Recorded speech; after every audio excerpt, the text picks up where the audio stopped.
to imagine all life as you know it stopping instantaneously and every molecule in your body exploding at the speed of light. Total protonic reversal. Protonic reversal. Protonic Reversal with your host, Conan Neutron. Broadcasting from a secret underground lair in Milwaukee, Wisconsin. A gigantic middle finger to everything that is rock about music, rock and roll, and corporate power. The thing is, though, if you don't laugh, you're going to go on a killing spree with sharpened nails. Confidence of a hero or a fool. I wasn't exactly certain which. Could not be more professional.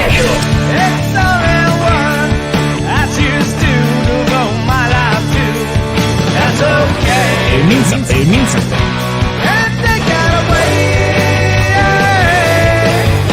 You know, that's my take on it. What's yours? Protonic Reversal! That's like a science thing, right? Indeed it is. It is a science thing. It is a science place. It is a scientific fact.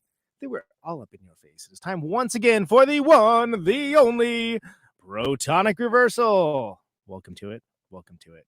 Welcome to it. Coming at you on a very snowy night here in Wisconsin.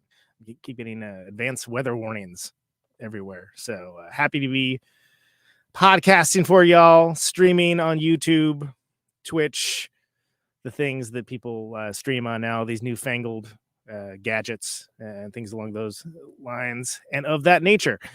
Fantastic news, everybody, because we are going to have a returning guest tonight, and I'm going to get through my opening spiel before we bring her on. Rose Marshack of Poster Children and Salarayman, and now author of the very excellent Play Like a Man, subtitle My Life in Poster Children, that is a very good book. A book, like, as in, you know, with pages that you open. I suppose you could do it digitally if that's your thing. It's not really my thing. I can do comic books that way, but not regular books. But anyway, it's great, and it's very unique. It's interesting. I am a big fan of Rose's from way back, was a devoted reader of her tour journals, and very excited to talk to her about all of that and so much more. P-Kids, non-P-Kids, programming, all that stuff. Very stoked. So I guess before we get to that, let's go ahead and talk about that. You know, hey, this is your first time listening to the show. My name is Conan Neutron. This show is called Conan Neutron's Protonic Reversal. I'm a rock and roll lifer who has played music for most of my life. Most known for the band Conan Neutron, The Secret Friends. Music is a huge part of my life, and it is one of the reasons why I have this very long-running show to have people on whose work I enjoy and respect, who may not necessarily be household names, but are very important at what they do, and we have these conversations. This is episode 322. So this is your first time listening to the show. All the archives are always free at protonicreversal.com. And if you like the episode, or even just if you like the show at all, or a single episode, you can like, share it around. That always helps people find the show. $1 a month, patreon.com/protonicreversal is a way to support the show and get an episode sooner, so you can impress your friends or your enemies if you feel so inclined. And I did that entire read without looking at any of my notes because I couldn't find them. So let's bring on Rose Marshack right now. Rose, welcome to the show. It's so great to have you back. Thank you for having me. I sit here and talk about how long running this show is, and it is. It's a very long running show, but not compared to Radio Zero, it ain't. How long have you and Rick been doing Radio Zero? I think we started in 1998. But those episodes are lost, and the first episode was 1999, I think. Yeah. There wasn't even a word for a radio show without the radio. I was talking to somebody about this before. It's like our self-importance, that we thought, oh, somebody would want to listen to us talk, like back then when people weren't really doing that. But it came from all of our, on tour, the wonderful conversations that you have when you're on tour, right? Like in the van, you have these amazing, and then Passing you're time. driving for hours, you're passing time, you're meeting other bands, and all the bands that we would hang out with, have brilliant band members in them, right? So you pass time, you'd read books because there weren't iPhones back then, and so then we'd have these great conversations, and then we would go off tour. We wouldn't be hanging out with our pals anymore. We'd be like, well, but we're still having these great conversations. We should just make them into a file and then just put them on the internet so people could download them and listen to them. Which it seems like so both quaint and also like, well, yeah, but at the time there just were limited outlets for this kind of thing. In the same way that your tour journals, your tour logs that you would put on the website, there was not a lot of that around either. I mean, there was you and Mike Watt, and that's basically the two that I knew, and I would read every single word over and over again because as someone who was not yet touring myself, it was a way to sort of live vicariously through bands I enjoyed, and it was a window into a world that I loved, but seemed in many ways very distant to me, and that was very important for me in my musical upbringing. What gave you the idea of putting those online? Just seems like this might be a thing that might go good on a website. Yeah, it's weird. So we had this wonderful free net here in Champaign, Urbana. I say here, but I'm not in Champaign anymore. But in Champaign there was something called Prairie Net. That was a free net, and there were free nets in different cities, and they were run by universities for like town and gown endeavors, I think. And so people, like normal people who weren't affiliated with the university, could get logins to them. And so we had a little bit of space, like web space, that they allowed us to have on Prairie Net. And so since we had that, and I've always like the first new websites, when websites first came out, I remember thinking they're really static and they're really boring. And I've gone to whatever, the Madonna website, and it's got a beautiful picture of her, but it doesn't change at all, right? Because they paid $4,000 for the website, for the person to make it, and then it's over, right? So I remember thinking, well, how do you get people engaged? How do you get people to keep coming? How do you have content that just always changes? So I think that came out of that. I think, and I learned how to make websites just by reading how to do it on the web. And I remember we were going on tour, and it looks like the first tour reports seemed to be ones from like the first time we toured overseas in Europe. So I guess I must have thought that would be important enough for that people would want to read about that. And so those went up first, I guess. Yeah. I mean, it was huge for me. And again, it's weird that we've now gone to this very ADD sort of model where nobody wants to actually read anything anymore. So it's almost more of a novelty again, but in a different way, because now everything has to be 120 characters if you're lucky, or over a TikTok dance or something along those lines. But I love that you have them in the book. You have like select tour. Here's the book. Play Like That. Children, Rose Marshack. You have certain excerpts that fit the moment in time that you're talking about, excised within the book, and I think it's such a cool thing because you have the you of now and you have the you of then kind of melded together, and it provides an interesting dual perspective of sometimes the same events. And I think that that's such a neat narrative function that I just have to give you some props for that. I think that was somebody else's idea. Well, so my first idea was I'll just compile all the tour reports into a book, and then when I put them all in Word and then calculated out the amount of pages it was over 1,000 pages. And then I started kind of looking at them and realized, some of them are really boring, and they have to be kind of like taken as a whole. It's kind of like oh, nothing happened for 2 days, and then something really interesting will happen, but you have to get through all that. So it didn't make sense to have it that way. And then then I think, yeah, so I was working with University of Illinois Press, and so I had peer reviewers. And so this kind of this book results out of 3 banks of peer reviewers, and Rick helping a lot too. And so I really didn't think I would be able. I do remember one of the first inceptions of the book. I had the tour reports interspersed with like now commentary.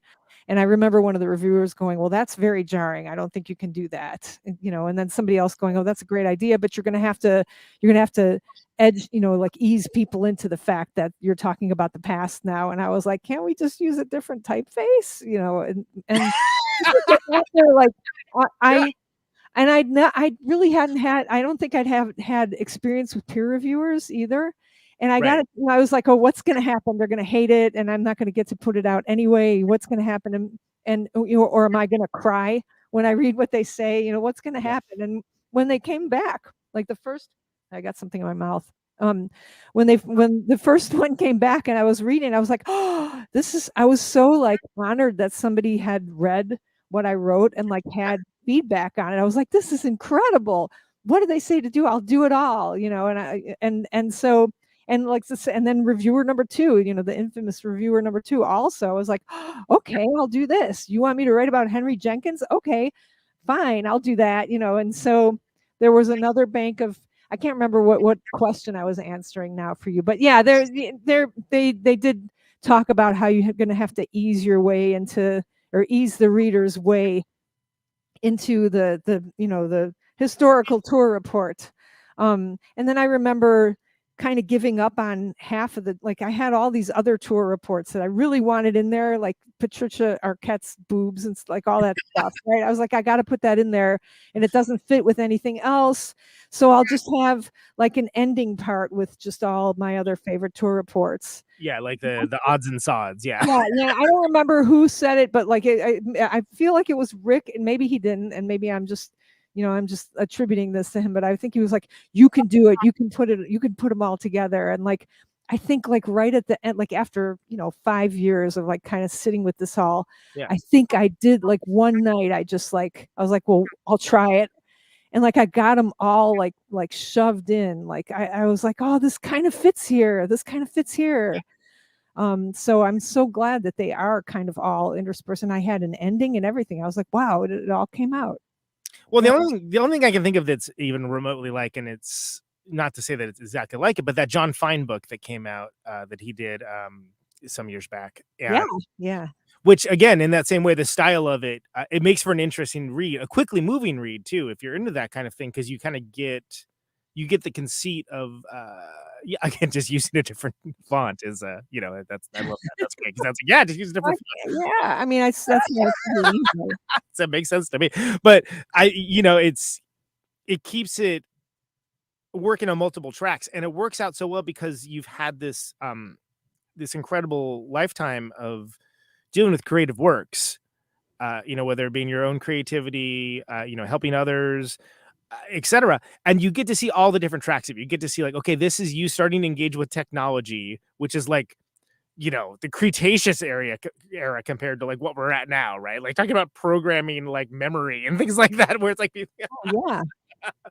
and then you get to the point of like you guys using your skills to bring that kind of thing to the fans to make it a more of an interactive experience, more of the same back and forth you get from a show, but in different ways. Like again, enhanced CDs is a thing that you say now to like a millennial. Like what did you just say?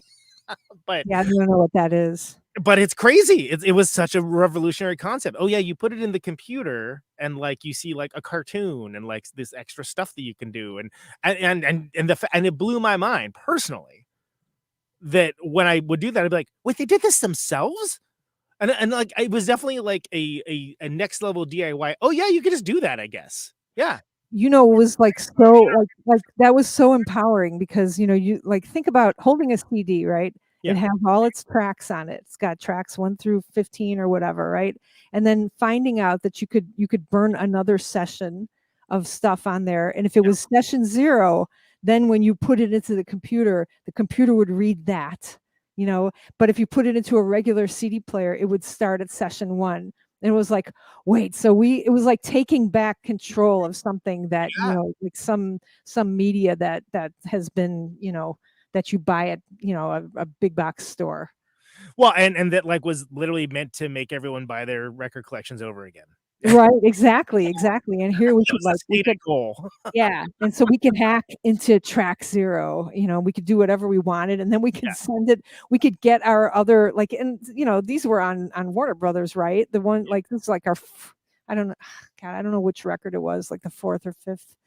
Um, but we would have the audio tracks would be sent to us, and then we, like, had the responsibility to burn track 0 and then send it back to the record company. And I was like, oh my God, yeah, it seemed very DIY. It seemed cool. Well, it's people like to throw around the terms, cutting edge technology, but it was like literally there was no guidebook for it. I mean, it was pretty much you and the residents that I can think of that were doing anything with like enhanced CDs at the time, and It's maybe it stay around the way it was because the way people consumed music and medium kind of changed, and people stopped putting CDs in computers, but revolutionary at the time. Yeah, like when we were doing this, you would not have been able to put all this information on a website. I think it was Right. we used more, and then, like, after the second, or after the second enhanced CD, then it didn't make any sense anymore because you could put all that stuff on the web. Yeah.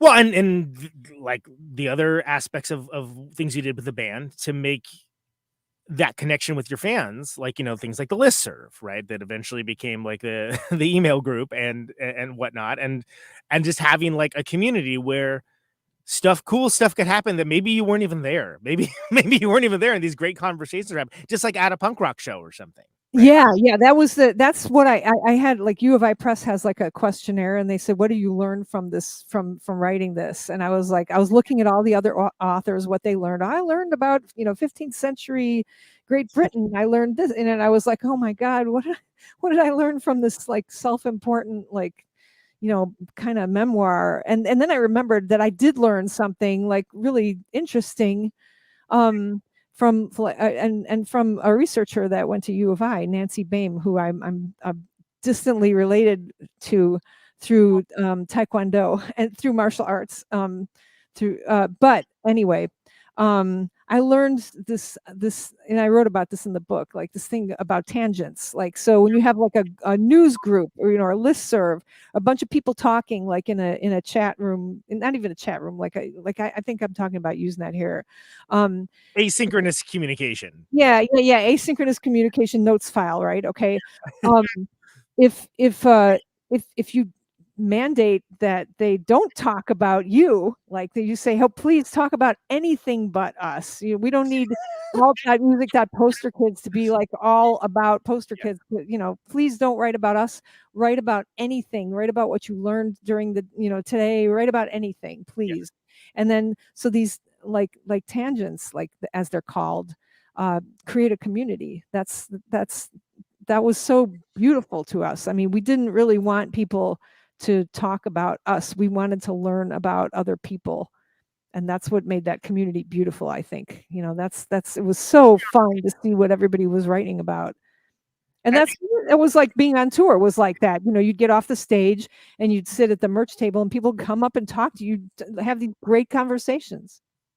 Well, and that's such an important part of the punk rock as community and punk rock as like life ethos rather than musical genre necessarily. And it just occurs to me that you guys managed to do that in all aspects of things, to the point that someone such as myself, that back in the day, I got to see you play once, I think, with the Breeders. And like I've been listening to y'all for years, but you weren't getting out to the West Coast as often as maybe some, which I mean, perfectly understandable. Someone who tours now, like, I get it completely. Don't get me wrong, but it was such a big deal because it was like, oh wow, I'm going to see the Poster Children. And people are like, who's that? And I'm like, Well, because you were on the internet and they weren't. Exactly, except for my friend who was like, Poster Children, they're awesome. They're how I found out about Six Finger Satellite from. And I had the shirt that you have in that one picture. Oh my God. I was like, yeah, they're great. Like, I hope I get to see them play someday. But like, just the idea that things that we take for granted, right? That like the type of, like, okay, you can just find a band, boop, boop, boop, on Instagram, whatever. There they are. Okay, they're playing a show over here. This is what they look like. This is them like farting around their practice space. All right. just wasn't available. That wasn't something that you could do. And to a certain degree, I kind of wish it wasn't all available. But maybe that's just me, and I like an air of mystery. But you were pioneering new avenues to do this and to show. And the thing that I like best about it wasn't just, again, in service of your own art, your creativity, your own music, but you're doing so in a way that you were showing a path forward. Here's a way that you could do this if you wanted to. Yeah, I remember on RTFM, which is Read the Fucking Manual, right? We did have like a tutorial on how to make your own website. This is how you make your own website. Yeah, it was really the whole thing was like, hey, we're doing this. That means you can do it too. That was all, and that's what punk rock is all about, right? Yeah, it's supposed to be. Yeah, exactly. But I found that very inspiring, and it was through discovering bands like y'all and and Minutemen and like all the normal bands of people and Fugazi, and just be like, oh, you can just do this. You can just throw a show. Okay, well, why not? What's stopping you? Well, I don't know, like fear. But like once you get doing this, oh, this isn't hard. This is easy. And then you're providing a space that like more than just music is happening. You're part of a community. You're part of something bigger than yourself. Yeah. So anyway, I love that those that all that stuff's in here, and you get to see along a parallel path, like you kind of delving into technology, falling in and out of love with it as time goes on, right? And it evolving and changing, you evolving and changing with it along with your needs. Like I love that you outline, you and Rick just immediately jumping back on the computers the second like you're done with like a show. Those were I remember like driving from Champaign to Minneapolis, like, and maybe you'd play the Saturday, you'd get to play Madison, and then you drive up, you finish the drive up to Minneapolis. It's 9 hours. You play the Sunday night, at the, well, not the 7th Street entry, the Uptown. I can't remember what it was called. And then you have 9 hours to drive back and get out of the van. So you finish your show at, you load out at 3 a.m. You have 9. Well, that's maybe, I think we probably would have had to leave earlier than that, right? In order to get back for 8 in the morning. So you get back. I remember just driving, maybe we stopped to take a shower and maybe we didn't. Parking in the parking lot. I remember parking the van in the parking lot and walking into work the next day and being just really invigorated. It was kind of neat because like the last time when I stepped into the van, my foot was in Minneapolis, and when I stepped out, it was in Champaign, and I was getting ready to go program. And it's like a different world, right? I mean, because you're in the world of rock and roll, and then you're in the world of being with the programmers, and it was kind of neat, yeah. And we were programming flight simulators. We were programming 8386 assembler language, which is cool. And it's one. Don't get me wrong. I mean, that was a template for me being like, oh, you can do that. Cool. All right, you can do both those things. Great. Like I was like, they did it. They managed. If you love it, you can do it. I mean, I remember hearing, I remember other bands going, oh, we have to go back to work, and I'd be like, we get to go back to work. That's right, because you actually don't despise it. Yeah, you actually do something interesting. Yeah. So I like that there's all those aspects of things in the book as well. Like it's very well rounded. There's bits of your journey into martial arts. Which is great. And as a fellow lover of Cobra Kai and the Karate Kid and all that, I love like seeing like, okay, yeah, like you identifying with Daniel-san and whatnot. Love it. Great. It's beautiful. For our black belt test, the first degree black belt test, we had to write a paper. I remember in the lineage that I was in, we had to write a paper about like one of the questions was what got you started in martial arts. And I remember just being so like, I was just thinking that all the other guys who are getting their black belts here, I know that, I was doing this, and, I was sitting by myself on a mountain thinking about stuff. And then I decided I should start martial arts or something like that. And I remember like my answer was just, Well, I watched The Karate Kid, and I identified with the kid who was getting beat up. And this was before, the people realized, oh, wait a minute, the kid who was getting beat up, like, studied like these other, like before there was a question as to. Right. Before there was the nuance, the adult like Right, nuance. like, wait a minute. These poor kids have been practicing for years, and then this asshole just comes and steals the kid's girlfriend, and then beats then beats him up and wins the award, the trophy, after like practicing, after studying martial arts for like a month. Which he feels is an illegal kick too, which is amazing. Yeah, terrible. But where was I? But I did. Yeah, I was like, well, I watched The Karate Kid, and that's why I started martial arts. And fuck you if that's a problem. I didn't say that, but It was implied. Yeah, no. Well, It's embarrassing. but it's relatable because again, I feel like aspects of quote unquote nerd or geek culture have been completely mainstream. Like, look at it, mainstream movies are now like Marvel movies now. And I still remember when, like, wow, they might make a Spider-Man movie. Wow, that would be amazing if they made a Spider-Man movie. How about the sorority girls really loving the Doctor Who? Like, that's kind of weird. Which is crazy. Yeah, Like it's and I can't even like Doctor Who anymore because the people who used to make fun of me for it like it now. yeah, and It's tragic. it's weird to have certain things kind of just mainstreamed, but only aspects of it, which is sort of like and I speaking of Doctor Who, I still love it very much, but it's like, oh, it's weird. It's kind of sexy now. I never really thought about that Doctor Who being sexy. It was like sort of like, yeah, maybe aspects, but yeah. Who was your doctor? Well, they replay them on PBS. Yes. So I pretty much saw all of them at the time. I think Peter Davidson was just starting as a doctor, mostly Tom Baker, like most. Yeah, he was my doctor too. Yeah. But I loved them all. Like I love. There was something I loved about every one of them, and that continues to be the case actually. And I like that.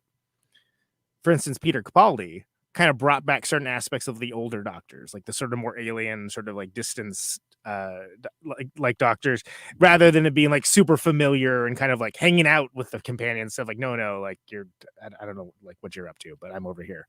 And I like that I like that they're doing that and bringing it to a new generation while still keeping what made it interesting and cool around. But this isn't a Doctor Who podcast, Rose. We're not going to. No, it's not. Because although if you want to do one, no. I was lamenting. I was like looking at my index, and like I don't know if Doctor Who is in there, but Star Trek is in there, and Star Wars is in there, and Star Trek is mentioned more than Star Wars, which is really weird. You were playing a show when Next Generation premiered. I thought that was a really cool moment in the book because it was sort of like that's your choice, whether you're being a content consumer or whether you're going to be creative. Yeah, I can't believe I wrote that, but that's. I mean, well, I think that's very poignant, and I think it's still salient too. I do. I remember just sitting there watching it, and I wrote in the book. It's really terrifying to be a content creator. Oh yeah, it's terrifying. Like, especially for me. I don't know. Yeah. Well, because you have, it's everything's so nebulous anyway, and you have this asynchronous communication with the audience sometimes where you don't like, I think this is the best thing I've ever heard, but and then next day like, no, it's terrible, I hate everything about it, and then you're like, oh wait, no, it's okay. When I started writing this book, I remember calling my dad and saying, I feel like somebody just dropped me in a boat in the middle of the ocean. Right. And I don't know, like I can row any direction. It's not even like a roadway. It's like the ocean. It's like, I have no idea. No land in sight. Just pick a direction and go. Yeah. Yeah. And you can go a little bit in one direction and then you can turn and then you'd be back where you were. It's like, that was my. I love though that when writing about things like recording for the first time and whatnot, you show the vulnerability of it. You show the vulnerability of like, oh my God, we're going to like we're going to record a record. Like that's a thing I'm going to be allowed to do. And like, there's this guy that's going to do it. And like, I heard he's got an interesting reputation, and like, you kind of get it. Cause that's something that I think everyone like has those experiences when they're a younger person in a band. Maybe there's recording on their iPhone now. I don't know. But like, it's, a lot of people feel it's embarrassing to kind of show that vulnerability. And I love that it's right here and there's no apologies for it. But it also shows that, like, yeah, that it was building on something, and that built to this, and that built to this, and that, and there's such an easy through line through all of it that, like, again, it's like it's not a how-to guide, but it shows you how you did it, and those are, for me, are some of the best books like this. And did you ever get, like, second guess yourself of what kind of that stuff to include, especially like from the early days? No, it's weird. No, I didn't. I don't yeah, I'm really surprised. Like I really enjoyed writing this, actually. I really enjoyed, and I have these like encapsulated memories, in my mind about the first time, about ringing the doorbell to Steve's house. So, like I must, like, I remember, I remember watching him. Everything I wrote in that book is true. It's like I remember just watching him and going, "Oh my God, that dude's so punk rock and stuff." And then, meeting Rick Digit, and just being in awe of him, because the Digits were the best band ever. Holy shit, and they were like our heroes, and like, and then somehow getting Steve Albini's number from Rick Digit, and finding out how to record with him, and he'll record you, and then just going up there, and like I remember what it was like pressing the button to his house. Yeah. And I don't, my good friend Santanu, who I think I wrote about in the book, my martial arts instructor, he said to me, like, and he's a friend too, like, not just a martial arts instructor, but he said one time, he told me, "You are like the bravest person I've ever met." And I was like, "What the fuck are you talking about?" But I think it's that, like, yeah, I guess I am kind of brave. Like, I'm not afraid. I don't know. Yeah. And I was, as I was writing, like, I think one of the first paragraphs in the book is like, "I was a Jewish American princess with a nose job." Right. And I was like, why, I think that if you lead the way in asking stupid questions and just saying, like, just embarrassing yourself. There's a picture of me with like giant armpit sweat too in the book. Like, Right. that's there on purpose. Like, That's real. people who are like so afraid that people are going to see them sweating, or or somebody's going to think you're stupid, and it's like they're not. People are always just obsessed with themselves anyway, and so why not just take a chance? Probably, and I'm probably terrified of other things, so I'm probably talking out of both ends of my ass, but for some things, I'm not afraid at all, and I don't think other people should be either. Well, I feel like that I think there's more of an appetite and atmosphere for that sort of like aggressive open-heartedness about that part of the process than there used to be, which I think is good. I think that's a good development. And I think that things that used to be, like casually dismissed as like, whatever, are like being treated seriously now, which is good. And I think that it's the fact that you get to see the progression, to someone who's like never played a show, barely, never played a bass. Can we start with that? I mean, like, never played a bass, but had a musical background. I remember, yeah, right. I never played an electric instrument either. Yeah. I remember when I went out to, I think when I went to buy one, I was just like, how does that plug in? Like, how do you do that? Right. Like, you just need a cable, and it's probably not that complicated because a lot of people do it. So I guess I should just try it. But I like that, but then you had it wasn't that you were, unfamiliar with music, because again, the title of the book comes, from your dad, and like, playing piano and whatnot. But I love that you get into it, because one of the first things when I announced that you were coming back on the show, it's been a long time, is a lot of like, "Oh my God, Rose is great. Oh my God, she's my favorite bass player. Oh my God," just an outpouring of people saying that. And I love that, like, you don't mince words about, like, yeah, it took a little while to get there, but you came in with like the motivation of like what you wanted it to be, and doing it, and owned your thing, which is, I think, the most important thing in creativity, is to own your thing. Whatever is the thing that you are doing, keep doing it, and do it as hard as you can. And I think that's all here in the book. Oh, I love that. That's yeah. Do it to its fullest. I Are you thinking about overarching themes when you're writing this? Because there's stuff you can include and stuff you can't include, right? Are you thinking about like what ties together and what doesn't? Because you can't. I mean, again, it's not going to be War and Peace, right? Like at some point you got to keep it succinct. Like I was allowed like 180 pages or something and a certain amount of words.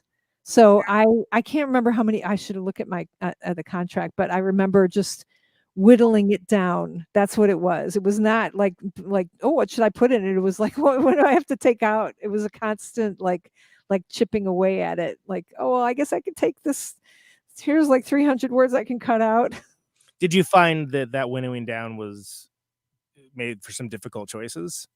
Yeah, kind of. Yeah, the first thing I did was go through all my tour reports and try to decide which ones were important enough to keep, which resulted in me like just having like a existential crisis as which ones were actually even important. At some point I remember like these are all just stupid. This is all I thought these were so cool and they're just dumb, or you have to have these you have to have all 8 of these in before this one, otherwise it doesn't make sense. Because you need the context for it or something. Yeah. And then like trying to figure out what would go in between it. It was just like, oh my God, that's going to be impossible to do. But I think it works like it's a river, right? Like if you look at just like one piece of a river, you wouldn't have like a deep context for where it begins and where it ends. And I think that it works that look, anyone who's played in a band, they may not remember some of the best shows they've ever played. They definitely don't remember most of the ones in the mid, but everyone remembers the terrible shows like, vividly. Like they never have nightmares of them or whatever. And I like that. Like there's you include some of the ones where it's like, oh yeah, that didn't land. It wasn't and you were not having a good time. And the learning experience shows. I remember, you know what? So this is called a narrative arc that you're talking about, and this came about because of Rick. This is why I always want Rick to be talking. Just saying, well, I was like, what do I gotta do? What am I gonna do? And he's like, look, you have all these moments in your life. You can talk. I remember him saying, you can talk about how you heard about Heidi, from Mercy Rule before, but you didn't meet her yet. And then, she comes back in later. And I was like, oh, I was like writing that down, Rick says to do this and that, and I had some other help too, but I think he really helped me on that. Just realize that it was kind of like a river flowing and just pieces come back. It works very well that way. And again, in a way that connects some of the things together earlier and later, that it pairs very nicely because you get sort of the unvarnished as it was then, and then you get like your take on it now, a much different place in life, and you just don't get that a lot because most people don't document those experiences, and they certainly don't document a way you could just basically okay, fix the font, okay, it's in the book now. Yeah, I can't. Yeah, I'm pretty. I had a lot of help with this, I think. Well, and that's fine. And peace and love.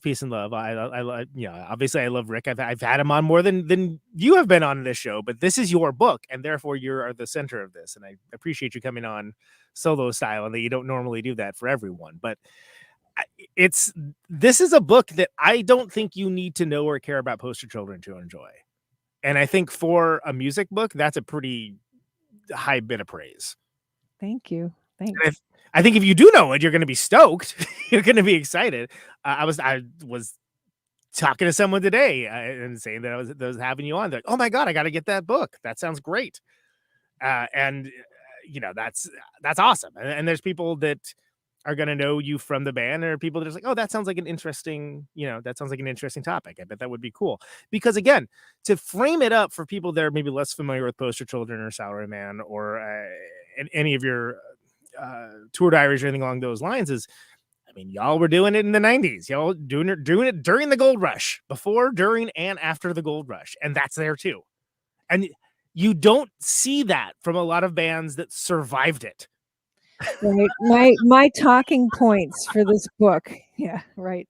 My talking points are, all those stories about bands that signed to a major label and terrible things happened to them. They got signed. Like, you don't like they got signed and terrible things happened to them. Well, this is a book about a band that signed to a major label and nothing, like nothing. We didn't get famous, but all kinds of wonderful things happened to us. That's, it's like the feel good book of the century.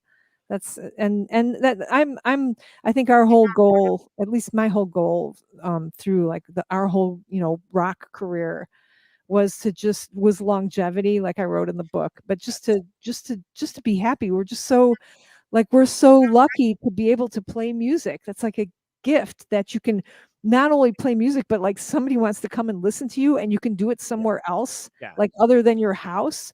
Holy shit, man.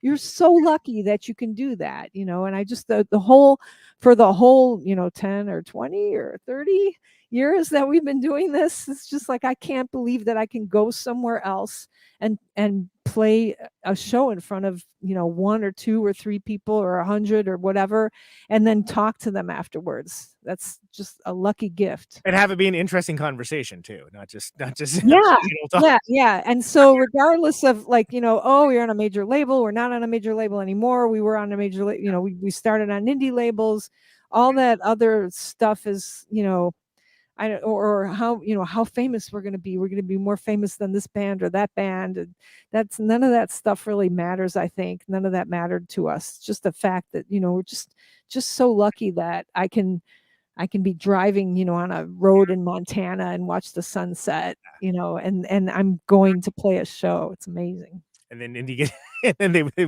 warn you off like, oh yeah, stay on the highway. We're going through Idaho.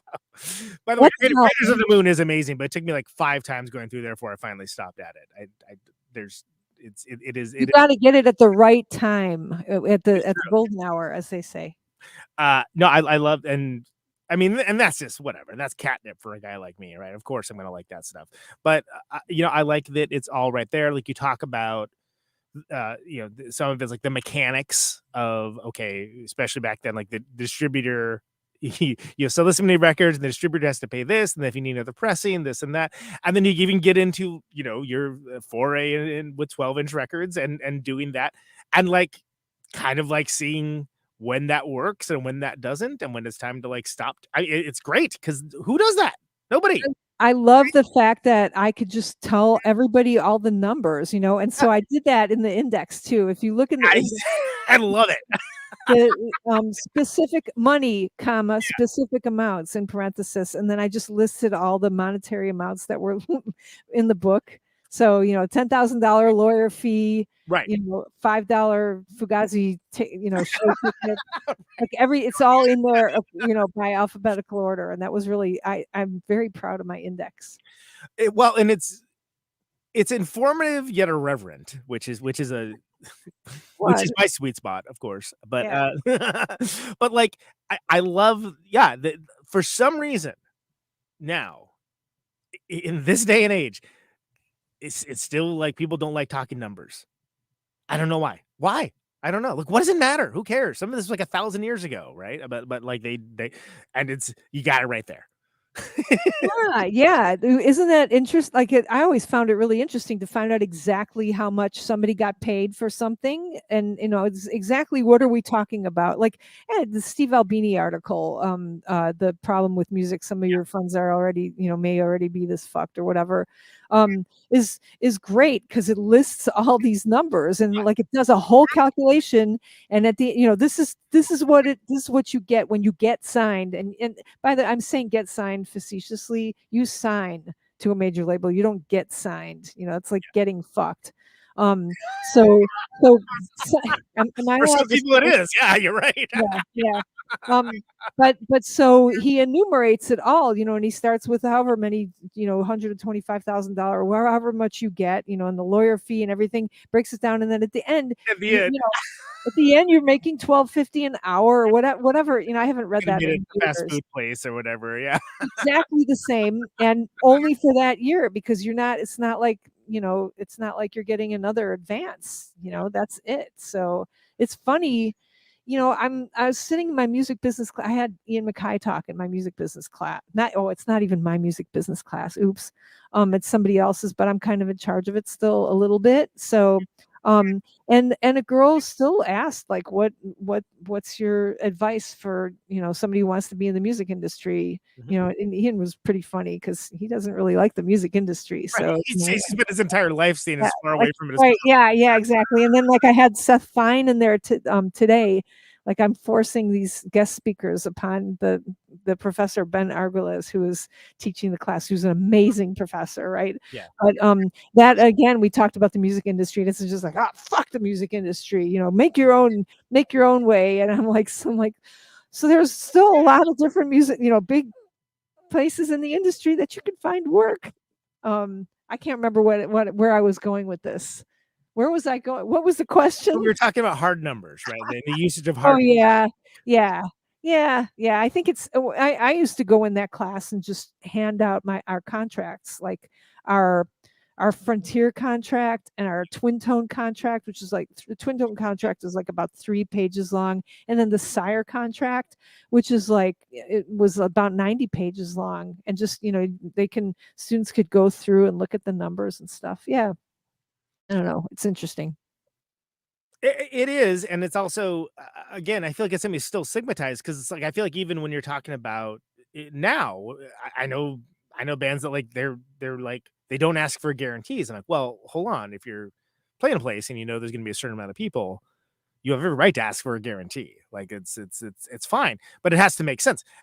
And then like someone asks, I'll be like, yeah, over here, we can get like $500. Over here, it's like 300. Here, be lucky if we get 100. Here, be lucky if they let us in the door.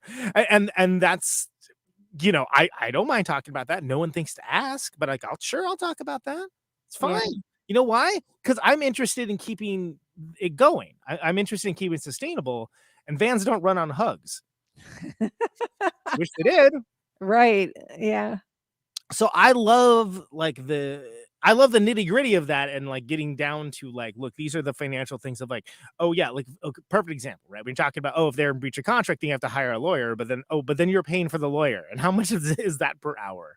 And it's going to be like, in New York or LA, and you're going to have to like fly out there for, and it's just like, oh my God, it's crazy. Because everyone, for whatever reason, I think on almost every industry, they'll talk about like the soup and nuts mechanics of it. But for some reason, music, with rare exceptions, like that apparently immortal Steve Albini article, nobody talks about it. And it's crazy to me. Yeah. Thank you. but I love that it's here in the book, and like along your entire journey, like, starting off like, indie label, like major, and afterwards. And it's again, not that I'm sitting here like, oh, I just wish there was more books about money and touring. No, I'm saying that it works because of the context of everything else. Everyone wants to focus on the creative side of it. People want to hear the success stories. They don't want to hear the work stories. And this is a lot of work stories in here. And again, some of which is just like, yeah, we showed up that day and we dug the hole. Yeah. I think it's good to be honest, and people can find out how, what life was really like, and also that it was wonderful. We were very lucky. And if you're truly into making the journey itself the destination, then that's everything. Yeah. And it's 0 stars, right? It's all there. and again, and thinking about 0 stars, the documentary, like the idea of like when y'all did that, nobody was doing that. No, there wasn't that, and now I feel like there's like a bunch of those kinds of things. It's all on the internet. I agree. Yeah. So Rick made this documentary, and I remember like, and it's reenactment of reenactment. Yeah. My tour journals, which yeah. And I remember, him setting up a camera on a tripod, or whoever wasn't in the scene at the time would be holding the camera and stuff. Yeah. And then him distributing out like tapes and asking people to tape our shows, like our live shows. And bands did that after we did that. So and I'm sure, it's neat to be on the the cutting edge of all this. I don't know how or why we were like that, and if terrified somebody's going to ask, well, what compelled you to do this stuff? I'm trying to, I know I need to find talking points, and a good answer for it. I don't know why. I don't know how we started doing this. which is crazy because there's entire swaths of people that will loudly bray about how good they are at disruption and like being ahead of curves and this and that. And what I've appreciated about y'all is that you just have done it and you don't brag about it, and it's not a thing you like are weird about. You just do it, and it's a good example because again you are doing the work with it, and the book is another example of here's another medium for people to engage with it. Someone can read this book that has never picked up a guitar in their life or a bass or drums or whatever, and they can get something out of it that would fuel their creative drive, that would fuel their sense of adventure, that would fuel maybe their own personal journey. There's something here for all of that, and that's a hard. And how many pages? Like it's a lot of stuff to fit in. It's, especially with an index that lists all your sources, of which I'm in it. There's a Protonic Reversal episode that's I was like, oh yeah, that's right. Keith did say that on this show. I forgot about that. So I guess what I'm driving at with all that is, again, you only it's like when you're recording a record, right? There's only so many songs that are gonna fit in the record. So there's only so many stories and there's so many anecdotes, so many things that you can fit in the book. And that goes back to like what goes in, what stays out, the narrative arc, things along those lines. I found it interesting that when you got to people's major label experience, you chose to kind of bring in other people's stories. I thought that was a kind of a cool. And again, John Fine did that like a little bit in his book, but his book definitely had a central thesis. And even if I don't agree with it necessarily, I enjoyed the read, and I think he's a very intelligent dude. But I think that you doing that for that part specifically is important because there's many different types of stories. I think only one story really got told in the popular zeitgeist. Yeah. It's really well, just knowing these people and knowing what happened to them, and just being like, I can't believe that happened to the Menthol record. That Menthol record was so fantastic. I remember even playing, like, I can't remember what now I'm trying to remember what Balti's new band is called. I can't remember anything, so I'm sorry. But I played. Oh, you wrote it down. Oh God. But my kid was listening. Like my kid was listening to, what was that band? I can't remember anything. I'm getting old and I'm on lots and lots of drugs. I'm on like old people breast cancer drugs, so I have no memory. But I played one of Balti's new songs for my kid, and my kid was like, "Oh, this is the best song ever!" And their whole story, the Menthol story, is in there, and it's adorable the way Balti tells it. I'm trying to remember what other stories that I have in there.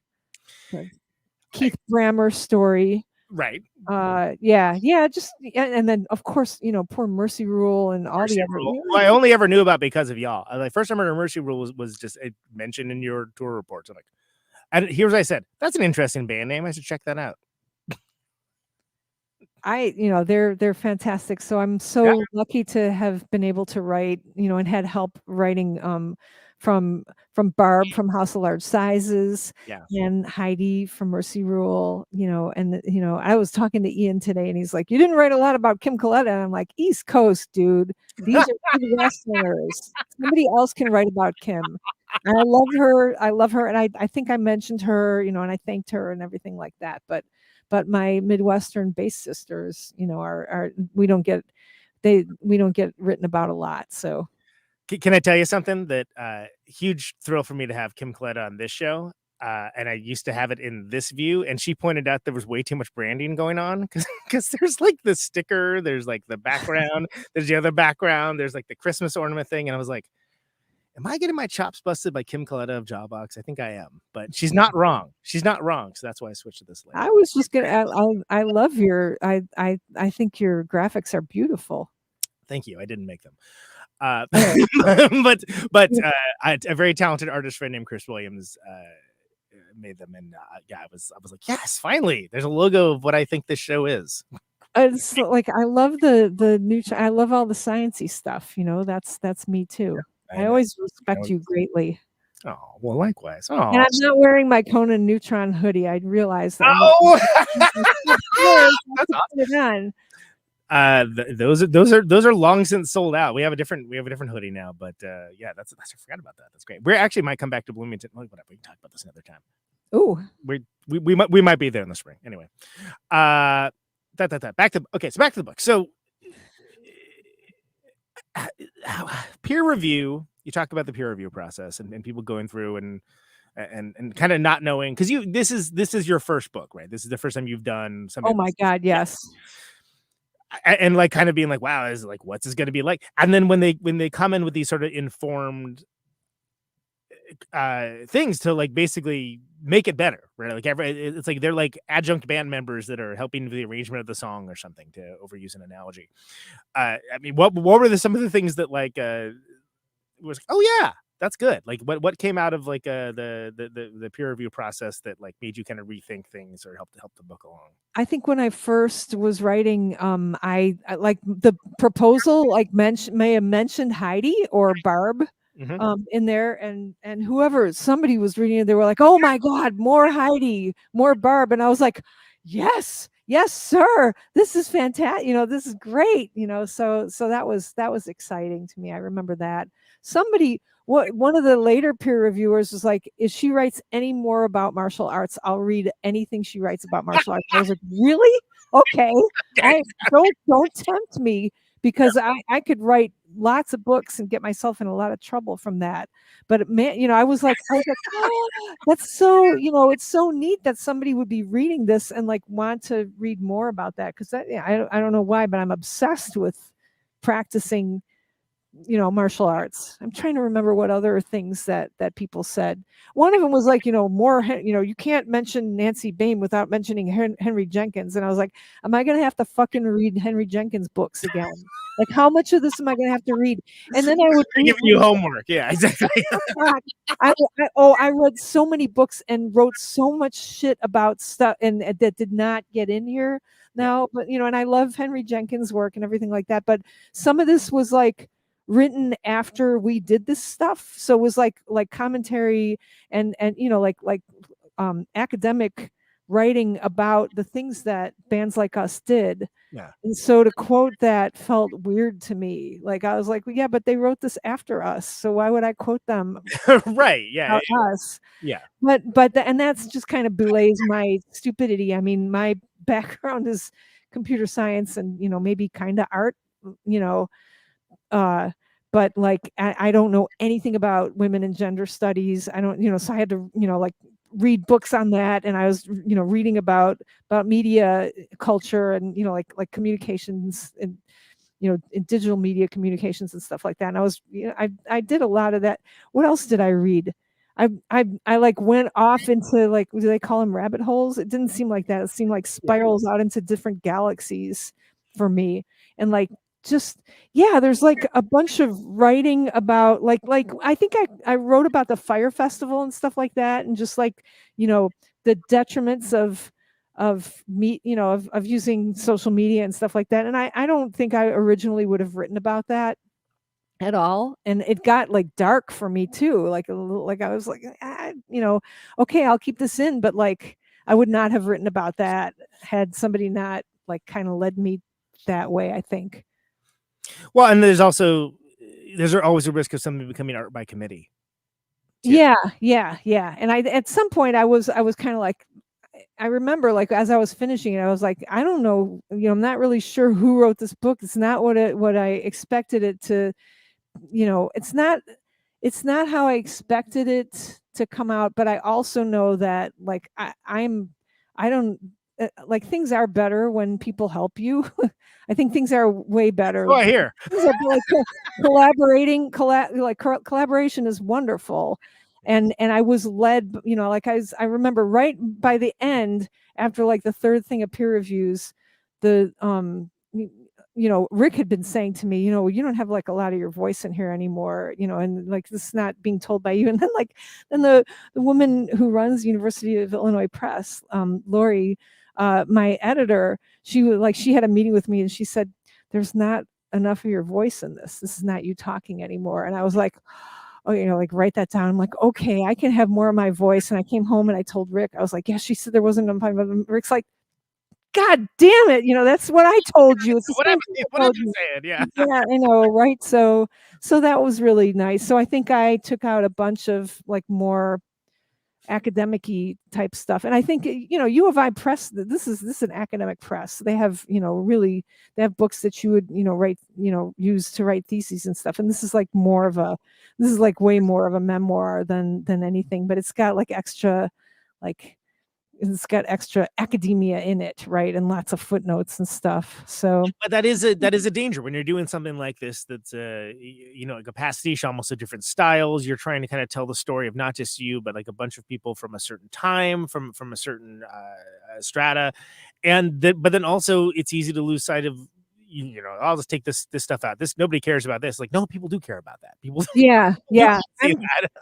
When I finally, and so when I was going, I think I was going through it like to make the index and stuff, and I was thinking, wow, I like this. I like this too. I'd read excerpts of it to my son Graham, and he'd laugh and laugh, and I respect him so much for that. I'd read different parts to my little guy, and he'd laugh also, and I was like, wow, and then I start like kind of notice this like total like Buddhist like thread going through the whole thing. Yes. And then I was like, oh, this is totally my voice. It turned out it and then when when it came in the boxes and I saw the cover, which I argued about, I guess I was problematically, no, I was, what did they say? I was very involved in the making of the cover. Because that's atypical for a lot of people that are come from the DIY world may not realize that I that's think, not normal. yeah, I think Right, it's normal for us, but it's not Yeah. normal for this type of book publishing, right? the graphic designer who made it was very generous in letting me argue about the font choices and everything. Anyway, when it showed up here and I'm like kind of looking through it, I was like, oh my God, I'm so happy with it. And I'm not ever happy with anything I've ever done in my life. And I'm like thrilled with this fucking book, man. I'm really, really happy with it. Well, you should be. It's fantastic. I mean, it's So it's like it's a low stakes thing. Like I would never call myself an author ever, ever, ever.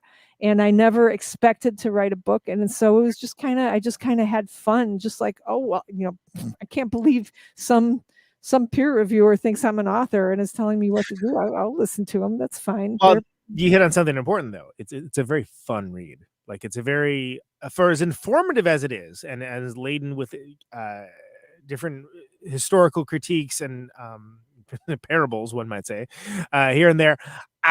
It's a very fun read. It's a very light read, and that's coming from someone that, I mean, I feel like the pandemic destroyed my ability to read books, and I went from reading like 3 books a month to like maybe one every 6 months, which is crazy.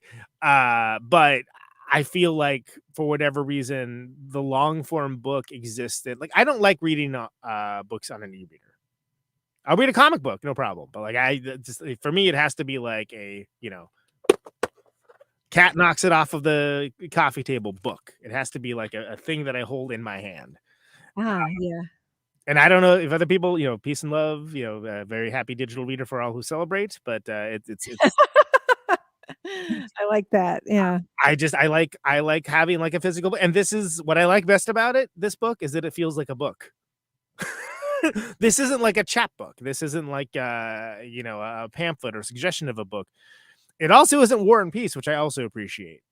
Yeah, it's got a good heft to it. I'm really, yeah, I've got a copy of it right here, like a messed up copy of it, because like with the and I've been carrying it around a little bit just to study it so I can answer questions about it. But yeah, I'm really happy even with how the physical book turned out. I'm really happy with it.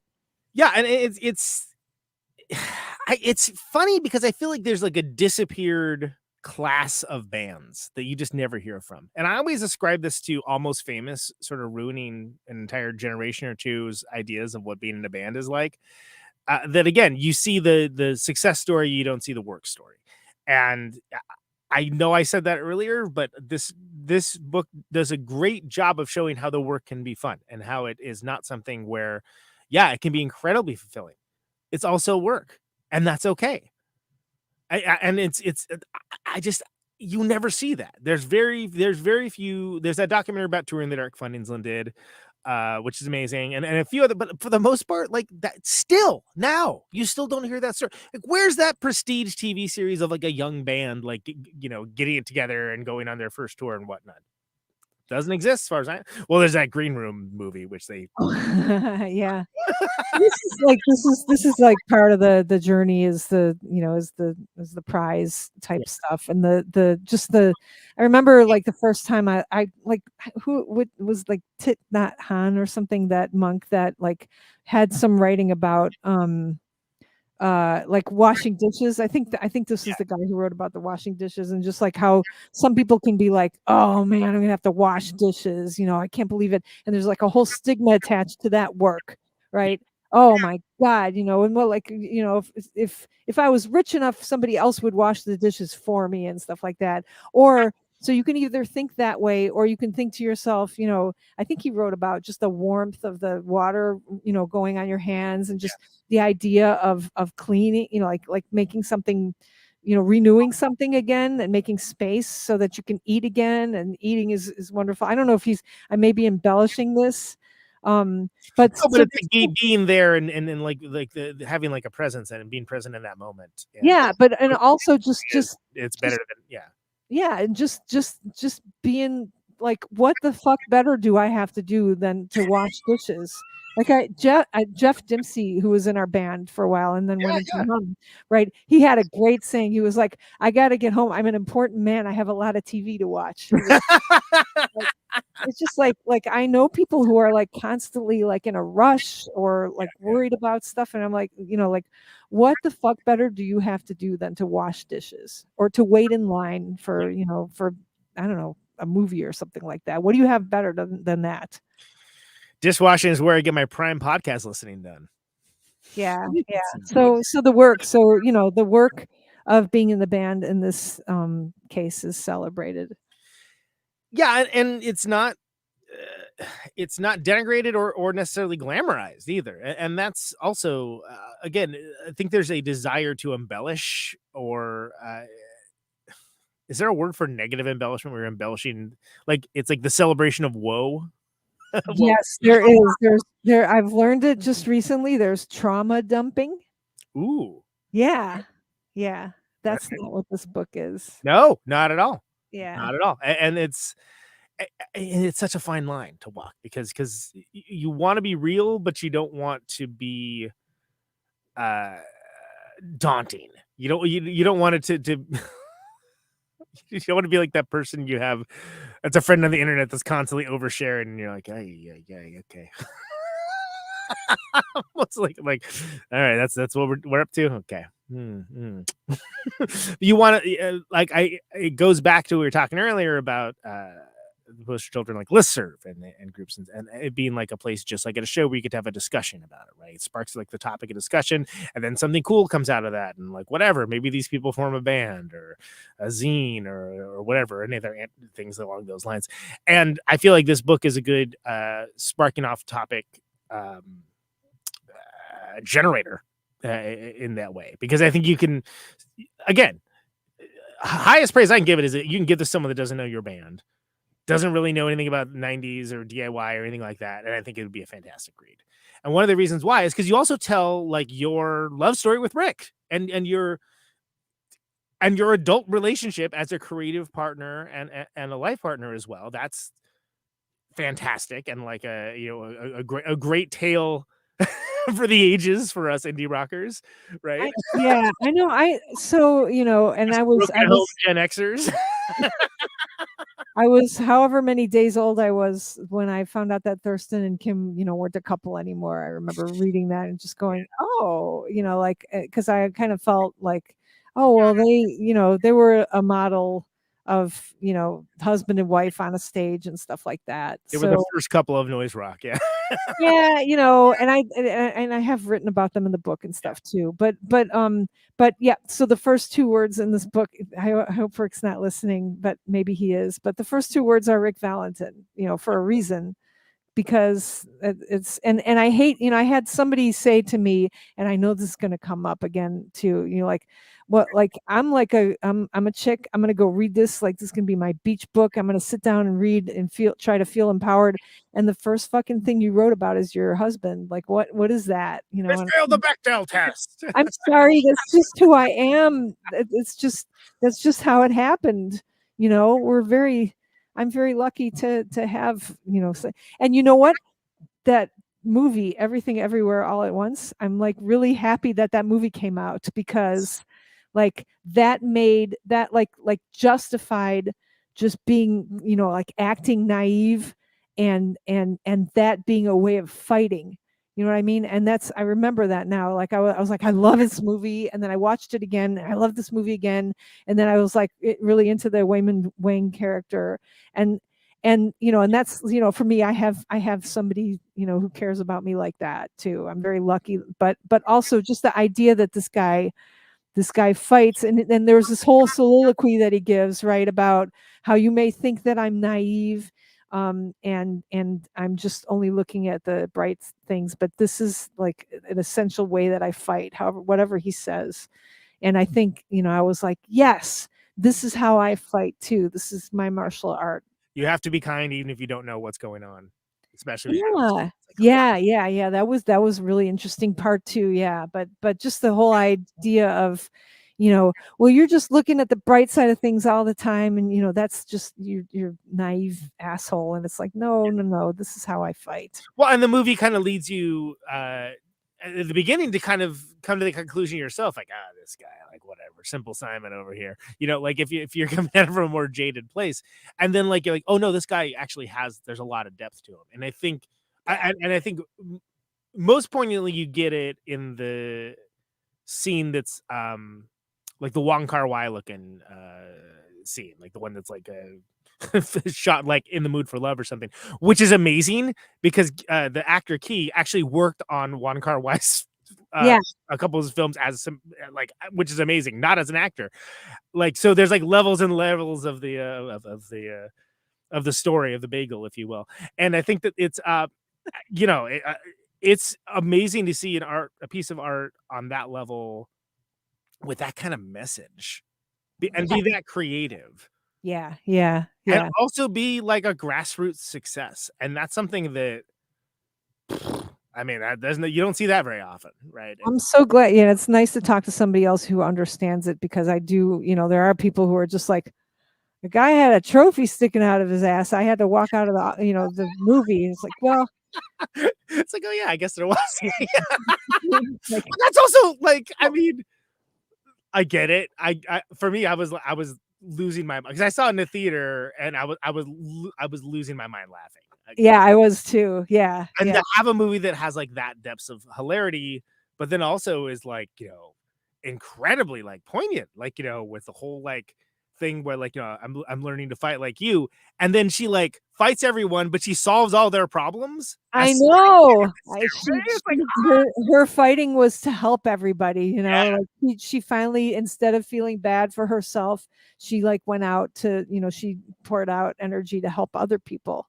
She even helps the dude get Rakakuni back, Yeah. Oh, I know. Even the most ridiculous plot threads all get like picked up. And apparently there's more that they cut out, which is astounding. But yeah, I mean, incredible work of art, like aggressive, empathic work of art. But anyway, I got to talk about movies. That isn't this show. So we can come on, talk about that. We already did that movie, but so Salarayman, we barely talked about Salarayman. I think it. First of all, I love bands that have alter ego bands. It's just something. It's rare, but I love it.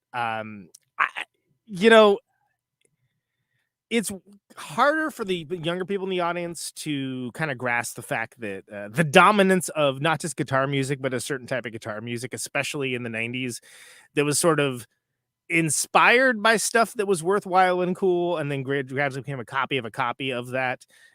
Just how jarring it was. Like, oh no, this is synthesizers now. We're doing synths. Like, that wasn't like, this is before Trans Am, or I'm trying to think of like any bands that like even like around that era, like it was sort of like, wait, Push Children are doing, they have a synth band? What? I kind of feel like I don't know if this is right, but I was like, we need a synthesizer band for playing in Europe, and we need a country band for playing in Japan. We haven't gotten to the country band yet. The country band would be amazing, actually. Yeah, but I mean, like Can existed way Yeah. before Salaryman did stuff, so there were predecessors for that, of course. And that, like, Salaryman came about because Jenny Toomey went on tour. I don't like. Did I write that in the book? I believe it is. I believe it is in the book. Yeah. Now I feel like I need to. Because I guess that's why she had a book. She just posted a picture of her having that book, and I was like, why does Jenny Toomey have my book? It's so cool. Oh my God. But she was going on tour and asking people to play along with her, and so but you have to do something different. So do something different than what you normally do. Yeah, isn't that brilliant? That's so cool. But like, see what happens when you start, like, just these little brilliant, like, requests, or like generous like outpourings from people could result in so much, so many different wonderful things. So, well, it's a tapestry and it's a community, and I think that yes, like, look, nothing happens in a vacuum, right? And that's something that you do a good job showing rather than just telling. I think some people might go through and very didactically tell certain things of, like, here's the way to do it or whatever, but I think you show specifically how it worked with your story and the stories of your bands and things along those lines, and how you've continued to find paths forward that oftentimes were based on these, like, locuses of events or people sparking these sort of inciting incidents of to do a thing, and that's very real. And again, that's not a thing that gets talked about that much as well. And it is literally a credit where credit is due, and you do indeed have to hand it to them, kind of situation that, without Jenny Toomey, there wouldn't be a Salaryman, right? Okay, well, fantastic. Let's hear that story. Cool, it's in there. I had a wonderful moment watching again, talk about Rick, my bandmate, again, just like talking, like, on a panel at our university. Everybody was talking. I can't even remember what the panel was about. They were talking maybe about design thinking and stuff, but then him just talking about how collaboration is really important, and just like saying in front of a room full of people that that most of the endeavors that he feels were most worthwhile, included other people, and that is like a huge amount of generosity to say that. But also, you don't hear that a lot, even in academia, people saying, oh yeah, I had help. I'm quoting from Real Genius here. I had help. But just talking about how important, like, the exchange of ideas are, and yeah, it was really wonderful. Yeah, and that is part of the story, and that's, again, sometimes an imperfect part of the story. It doesn't have to be a good a good impetus. In some cases maybe it isn't, but like things like throwing in the Ultramarau's impeachment stuff in there. Like, I thought that was fantastic because that was such a great flashpoint in history, right? I can't, like, that just must have happened while I was writing the book or something like that. And then I had like a real, like, I was like, oh my God, is Eric Molly going to get mad at me for, like, is it okay? Are people going to get mad at Eric for this? And then some people were like, I had to talk to somebody who was like, I am so pissed off at that guy. I was like, no, like, I'm going down, Conan. This is what's going to happen, is that, like, a lot of probably, like, I'm going to go down the same way that J.K. Rowling went down. You're going to be the Lydia Tarr of indie rock. Like, right. So like Greg Cott and Jim DeRogatis were interviewing us, and they were like, play like a man. Is that an insult? And I was like, you answer that, You tell me, dude. Like, someone's going to misunderstand me, and Rick won't be there to help me, and see, even me saying that is bad. But what was the question again? I forgot. I'm going to say something anti-feminist. Well, no, I mean, like, the larger point was that there, certain impetus, certain moments of time. Oh yeah, the All Tomorrow's impeachment thing. Tomorrow's impeachment specific. That story is like, first of all, like me, like looking at Tom Zaluki and just be like, oh my God, he's the best bass player in the world, and he's beautiful. And he's not like a sex symbol. Like, maybe he is a sex symbol, but he's not like a conventional like he'd be mortified. To probably, and I just, but then I was like, well, I'm gonna just flattered. Who knows? I'm gonna sit in here. It's nice that he's letting me sit in here. And the Tar guys are so nice, and I hope it's okay that we share their dressing room. And then like just freaking out about what I should wear, and then realizing that I'm the only woman on the stage. Like there are all these bands, and there are only one vagina. And then I was like, well, it's gonna be very important. Very, very important what this vagina wears over it, because I'm representing women here, and that's like what should I wear? And also the dudes, like they do have a costume. These guys are all like dressed like gas station attendants. I don't care. No, that's not, but it's like a working class, like no, it is. Like that's what I wear, and they don't think anything about it. I'm sure they just put it on. That's that's they don't have to represent all dudes, and that is a thing. Yeah. So I just didn't, and I wrote about this. So like I have ridiculous sequin bag with like 4 different costumes in it. Yeah. And I wasn't sure what to wear, and like Eric sat down, like poor Eric's just milling around backstage with like this bass that he bought. And then he's trying to get people to sign it so he can raffle it off for charity. And I'm like, who even is this dude? And then I find out, he recorded at our house. And then I and also he was in Kelly 18. And I'm I nearly died watching them because they were so good. And it's like, oh, now I can't recognize him. And then he's like, well, helping me trying to calm this crazy person down. And so I wrote about that. But yeah, that wasn't like 30 years ago. That was like no, it just happened. Yeah.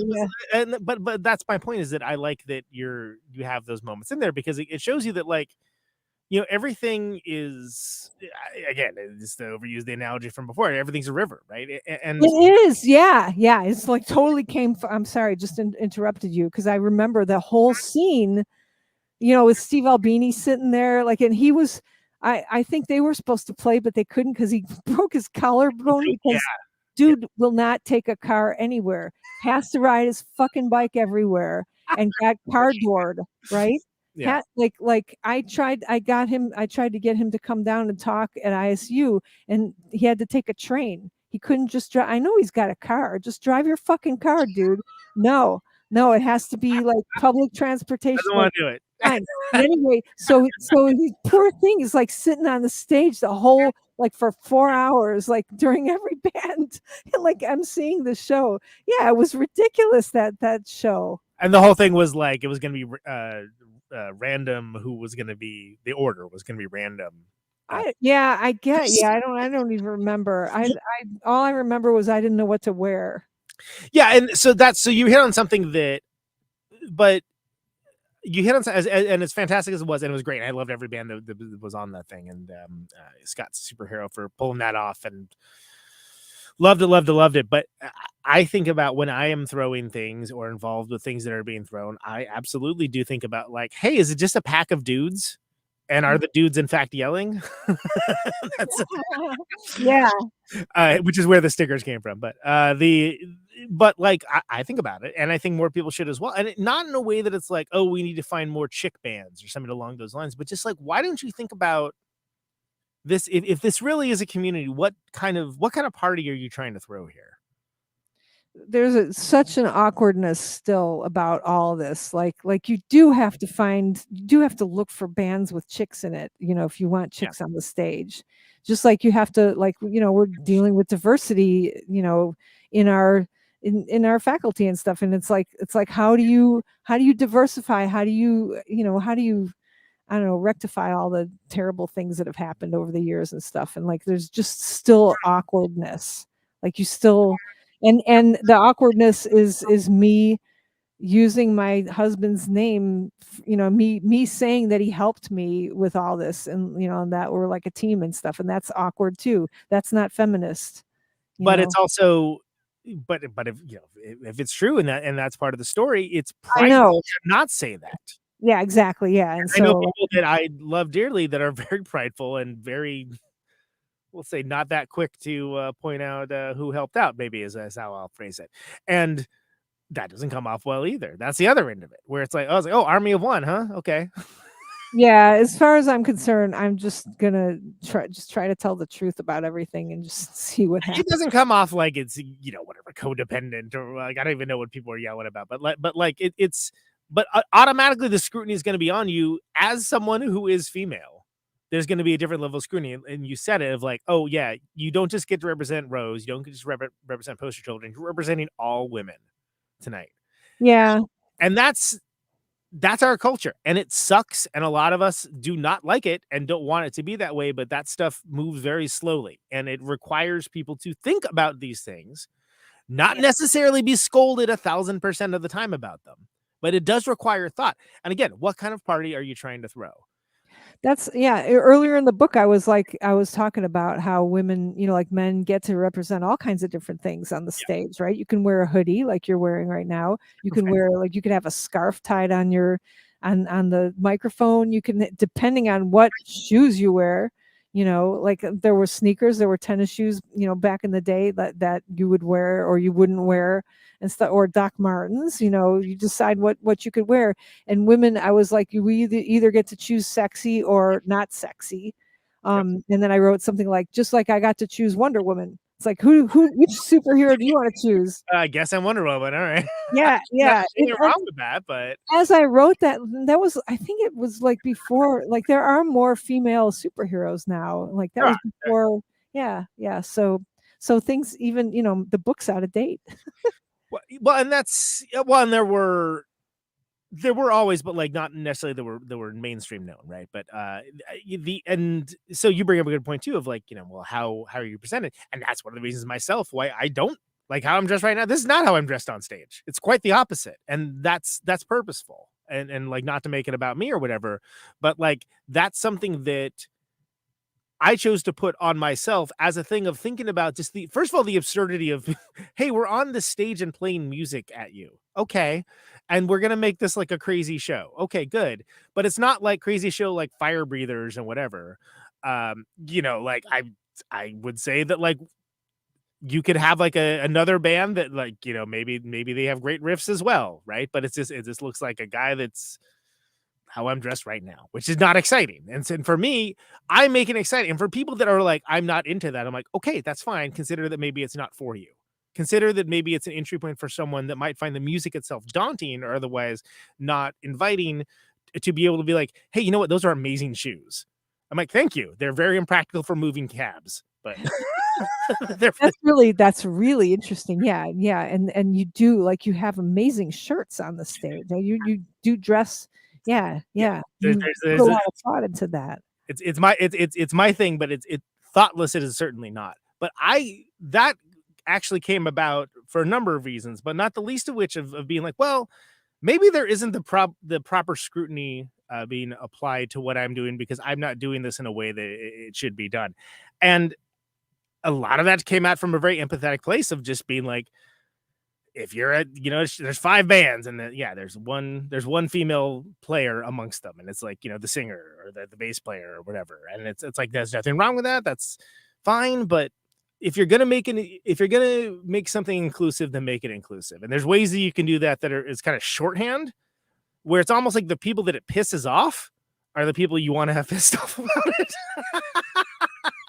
And for me, that's as punk rock as it gets, where it's like, yeah, you're not welcome here. Like, you have like antediluvian beliefs that are coming from a different time, and that's not what this music is about, and it's not for you. It's not. If you don't want to listen to it, great. We don't want you to. Go away. Thank you. But I think that a lot of that comes from being forced to contend with the fact that like, look, I benefit from the patriarchy. Of course I do. I'm a white guy, Grant. I don't think it would make me more beneficial to the patriarchy if it was in the 1950s. I mean, like, but it doesn't mean that like everything I do like is invalid, or that my voice is worthless, or like, look, it feels like for some people oppression is actually equality. It's a level playing field, and I'm fine with that. You know why? Because I'm the best I'm the best at being Conan Neutron. Thank God. Wouldn't wish it on an enemy. And I think that one of the things I love about your book, that's a turnaround, it's a callback, is that it shows you how you went to the path of being the best Rose Marshack that you could be. And starting off kind of like, figuring out who you were, what you did, what you liked, et cetera, finding your people, finding your tribe, finding this incredible community for things, finding value in creative aspects, work-life balance. Later on, running the Gold Rush gamut with the on the major label, but like finding a way to not have that experience that everyone hears about, and to have your own unique experience that like now gets told, to be direct and upfront with the money aspects of it. It's hilarious with notations and citations. Great, awesome. You just don't get that, and I don't know why people. I don't know if they just don't think about it that hard or what, but it just comes from a very unique place, and I love it. I think it's a great book, Rose. Thank you. Thanks. Is there anything else? Is there anything else that we didn't? Sorry, that turned into like this little monologue. I was like channeling Ned Beatty in Network or something. But is there anything else that from the book that you'd like to share with the Protonic Reversal audience, knowing that like there's a ton of people that are gonna come into this from maybe your work in Poster Children or Salaryman or whatnot, and that maybe a few of them might even buy a book. Who knows? Dare to dream, right? I can't even imagine. Like I don't even know how to answer that question. I'll have to. That'll be like research for me. Yeah, I don't know. That's my favorite parts, and I hope that people get a laugh out of it. That's all. Yeah. Do you think this? Do you think this is going to be your only book? Would you ever do this again? I don't know. It was really fun. I enjoyed the process, right? Yeah. If enough people, I guess if I get enough. This is like in Peter Pan, where you have to clap for Tinkerbell. That if enough Yeah, people yeah, I can't. Like I was thinking, like, yeah. I don't if it helped, like if I get the sense that it was useful and made people happy, then maybe I'll write another one if I have something else to offer, I guess. I mean, like during the writing of this, and during the pandemic, I was diagnosed with breast cancer. Yeah. And before that, like I remember like hearing like, who was the woman comedian who had breast cancer? It was like Tig Notaro. Yeah. I remember when her on the new one of the Discovery. She's on Discovery, which I love. She's like my favorite character on Discovery. When I would hear her talk, I would turn off the radio because I didn't want to hear that, because I was terrified my whole life of getting cancer. So I've lived my whole life to not get cancer. I didn't even use underarm deodorant, because I read somewhere, you get breast cancer from that because it sinks in and thwarts your breast from not getting cancer or something. Oh, I won't do that. I won't use soap. I'll use vinegar to wash stuff. Like my whole life. I don't eat meat. I don't drink wine, and yet here, like I got it like during the pandemic while I was writing this, and I had like a sensei of a woman, like a colleague who had it before me, and just the fact that somebody else had done this before me, like and that's what a sensei is. And I may have written that in the book, but I did not write about having breast, losing a boob during the book. In the book, there's no mention of it, but just somebody going before me, like and like talking me through it, and I don't know, that like helped so much. Like I was like, I just followed her through it, and like people have all kinds of like terrible. It's the word I was going to use is mishigas, like that happens, right? People have all kinds of terrible things that you never know what's going to happen, what's happening to people in their lives and stuff like that. So and I'm not sure where I'm going with this, but just the fact that somebody, there were people that went before me, and that helped me through, like that made me stronger. So, well, I dare say that that your book can probably provide that same value for others as well. Yeah, because it's all community, and that's something that and it was, believe it or not, it was brought up to me that sort of be like, no, like that in and of itself is a type of pride and arrogance. But it's coming from a darker place usually, but like it is okay to inspire, which is something that you have done. And I love that you found a new way to innovate and inspire with this book. I think it's great. Everyone should get it. If you listen to this show, go get this book. And Thank you, Conan. Thank you. get that protonic reversal bump. It's been an honor. Thank you so much for inviting me on here and kind of telling me that I need to do it myself. If you ask Mike Moraski, I'm pretty good at telling people that they need to go do the thing. So. Oh wow! Okay, what did you tell him to do? Play a show with his new band, of which I think he's done 4 now. But I basically, if you hear him tell it, I bullied him into it, but low key bullied him into it. But friends, he's such a sweet man. Also, like it's amazing, and I was right to maybe bully him into that. I didn't bully him into it. I'm over dramatizing it for the sake of the show. But like it's what's the Mike Watt thing? You take turns being on stage, like that thing. And I think, I can't remember if I asked you this last time or not, but sometimes I like hearing people repeat it. It's the only question I ever ask people when they come on the show. Why do you do what you do? Oh, I heard somebody answer that today. I'm called to do it. I have to do it. Otherwise and so I wish that was my answer. Which can you define what I do though? Which part of it? You can choose to interpret it however you like. So that could be playing music, that could be teaching, it could be writing the book, it could, anything creative. It could be programming, like whatever. I mean, it's your crossword puzzle, as the saying goes. That's good. Probably. I think I stole that from Kurt Cobain, if I remember. Now he's dead. Look at him now. He ain't using it. I'll use it now. Yeah. Well, my answer will be because I can. Well, I, for one, am glad that you do. And it's been a pleasure having you on, Rose. Everyone should buy the book. I'll put links to it in the show notes.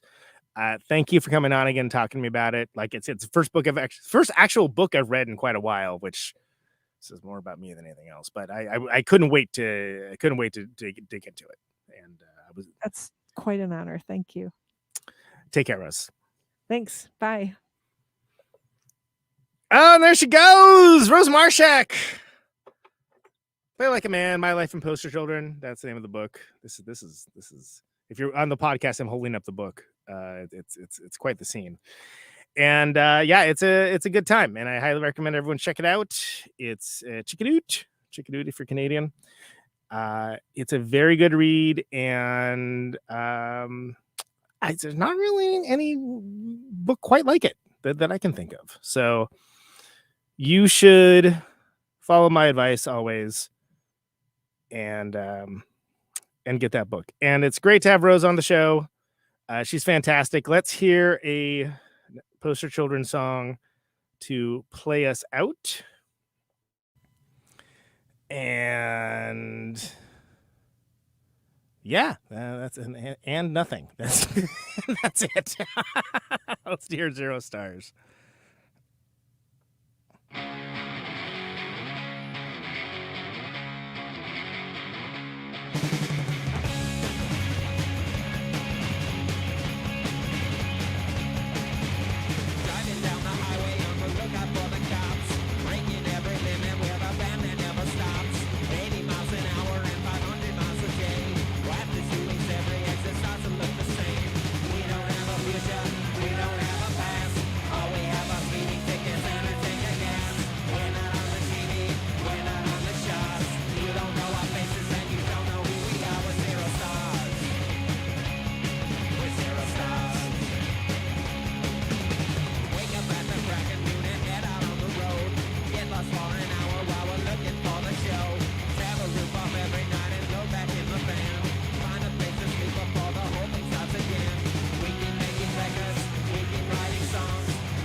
All right. 0 stars. Poster Children. Featuring the amazing Rose Marshack on bass. Once again, pick up the book. It's called Play Like a Man. My Life in Poster Children. I'm doing this deep voice now. Why am I doing that? It is quite good. Highly recommended. Now, today, and always. She's fantastic. Love having her on the show. And love reading what she's up to. And I think that you can find a lot of value about this, especially if you know Poster Children, but you don't have to. And that's a sign of a good book, as far as I'm concerned. It's like music documentaries, right? If you can watch a music documentary and not know anything about them, the band, ahead of time, and come away with something fantastic, then you're doing okay. And I think that's special. There's something special about that.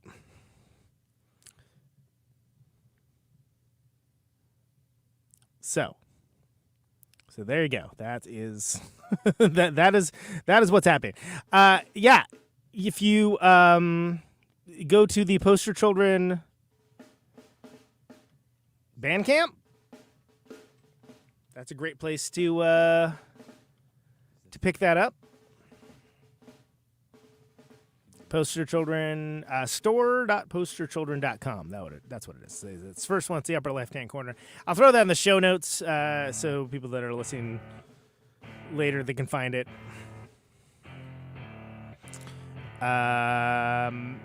Yeah. That is playing twice, isn't it? Man, this is what happens when you do things live, folks. That's the thing. It is available in paperback, 254 pages, meticulously indexed. You get a lot out of the book, and I highly recommend it. As well as all Poster Children music, you can go to posterchildren.com and get the.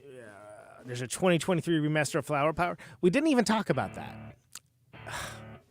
Shoot, forgot about that. And there's a Cabaret Metro show that they posted about a year ago or something along those lines. Back in the day. Back Out of Line. It's a bunch of stuff. They're active as a band. They never really stopped. I love that about them. And it's a good time. So, thank you to Rose Marshack. Of course, the name of the show is Conan Protonic Reversal. Thank you so very much for listening to it. This show airs Thursdays, 8 Eastern, 7 Central, 6 Mountain, 5 Pacific. Streaming on YouTube, Twitch, and Radio Now. Archives of the show are available for free. ProtonicReversal.com. Always free, no ads, no sponsors, no kidding. However, if you like the show, want to support it, and want to get episodes sooner, Patreon.com/Protonic Reversal. $1 a month will gladly and quickly achieve that goal.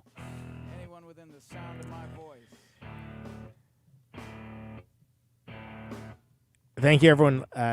Subscribing to the show, liking the episodes, sharing them around, all that helps people find the show. Beat the almighty algorithm.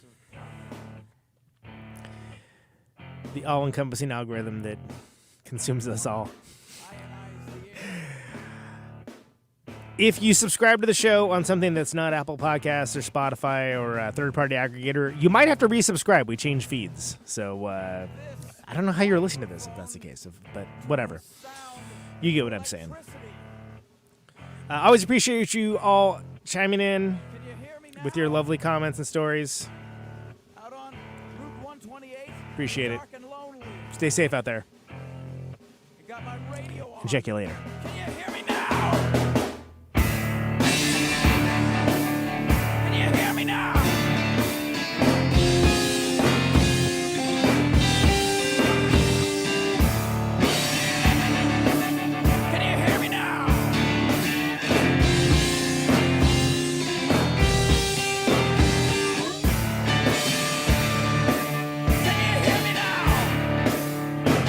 Radio!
welcome to my top 10.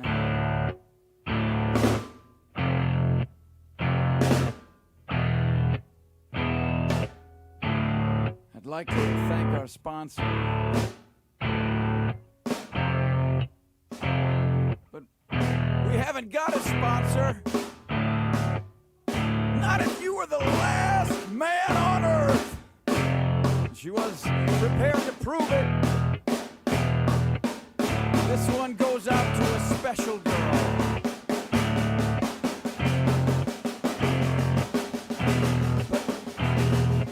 But there is no special girl.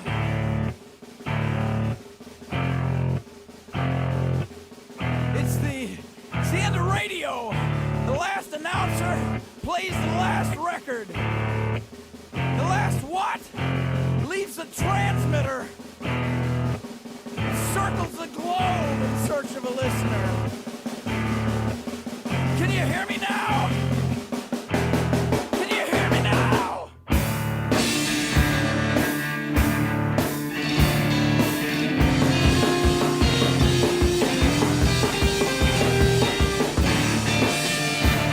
Can you hear me now?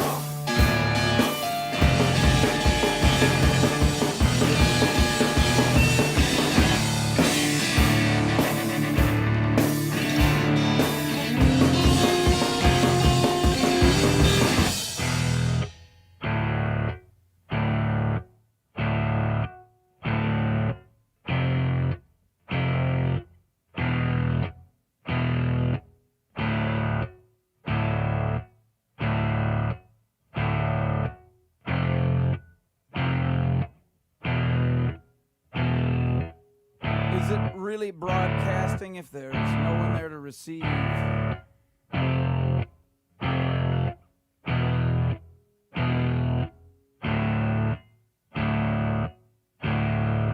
It's the end of radio. As we come to the close of our broadcast day,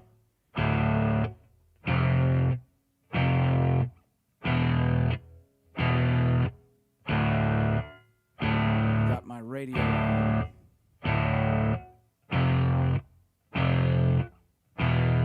Can you hear me now? Can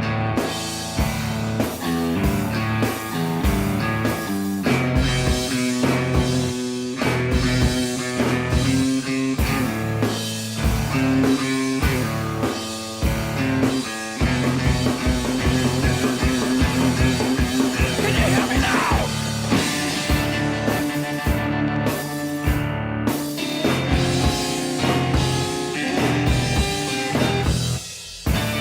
Can you hear me now?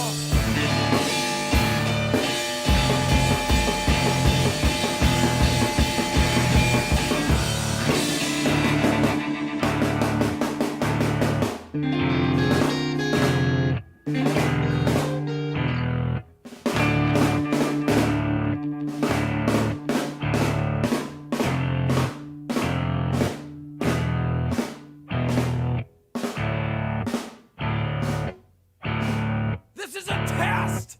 If this had been a real emergency,